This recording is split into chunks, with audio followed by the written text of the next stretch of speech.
پایین شدن نرخ چپته‌های هواپیما میل مهاجران تاجیک را برای سفر به روسیه بیشتر کرده است.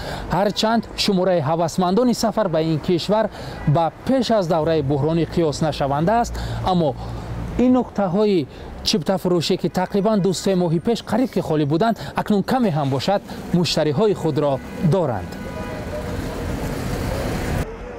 سید اکبر طالبوف ساکن ناحیه رودکی که زیاده از 10 سال روزگار خانواده‌اش را از پل مهاجرت پیش می‌برد، بعد سنگین شدن قانون‌های مهاجرت روسیه، به قرب شدن روبل روسی در قبال دلار و بلند شدن نرخ پتنت، دیگر میل سفر به روسیه را نداشت.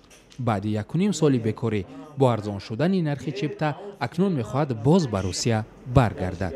حاضر بلیط ارزان‌تر ای مثال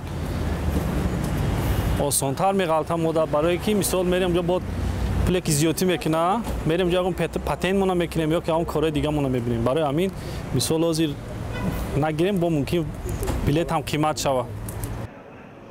قبلا نرخ پروازها به روسیه تا $800 آمریکایی قیمت داشت و در فصل زمستان تا $500 پایین میشد. حالا نرخ چپته‌ها با در نظر داشت زمان پرواز تا 1000 سومانی ارزش دارد، اما با قول چپته فروش‌ها مهاجران از این هم ارزان ترش را می‌جویند.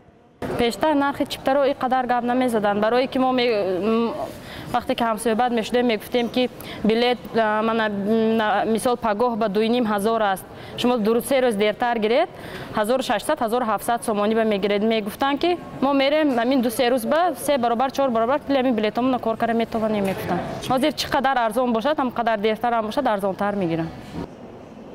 این در حال است که شرکت‌های هواپیمایی تاجیکستان از ماه دکبر نرخ چپته‌ها به سمت روسیه را از 1000 سومانی پایین کردند که در قیاس به 10 سال اخیر بی سابقه بوده است. شرکت هواپیمایی تاجیک ایر در فرودگاه کلوب نرخ چپته‌های خود را از 500 تا 700 سومانی مقرر کرده است.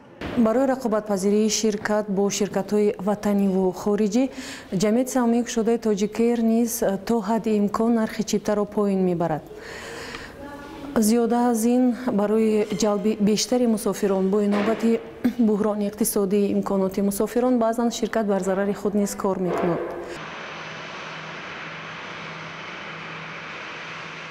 طبق اطلاع رسمی تا سال گذشته زیاده از 600,000 شهروند تاجیکستان طریق شرکت‌های هواپیمایی به روسیه سفر می‌کردند، اما پس از بحران مالیوی و اخراج شدن مهاجران شماره آنها خیلی کم شده بود. بنا به امور خدمات مهاجرت تاجیکستان تا امروز حدود 320,000 از شهروندان تاجیک از حق سفر به روسیه محروم شدند. شرکت‌های هوایی به شخصانی که از اخراجشان آگاه نیستند کمک می‌کند.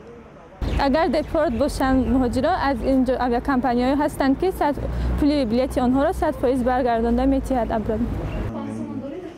همین طور سید اکبر این دفعه توکلا راه روسیه را پیش گرفته است. او نمی‌داند بعد مشکل شدن فعالیت مهاجران در روسیه جای کار و درآمد خوب پیدا می‌کند یا نه، اما باید رود، زیرا او در خانه یگانه سرابان است و تأمین زندگی عائله‌اش بر دوش اوست.